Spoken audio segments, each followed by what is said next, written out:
நீ விசுவாசியா கூட இருந்தா ஹாத்துல வைப்பேன். நீ வித்த காட்ட முடியாது நான் கோப்பன்னு கப்பேன்.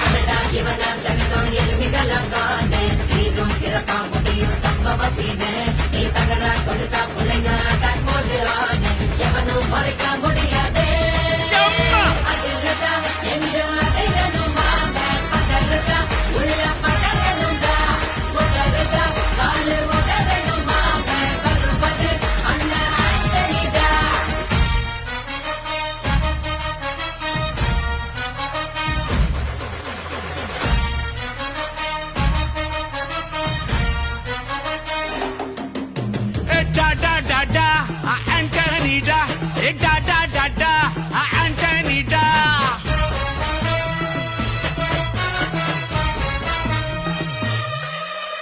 நீ தெளிவா இருந்தா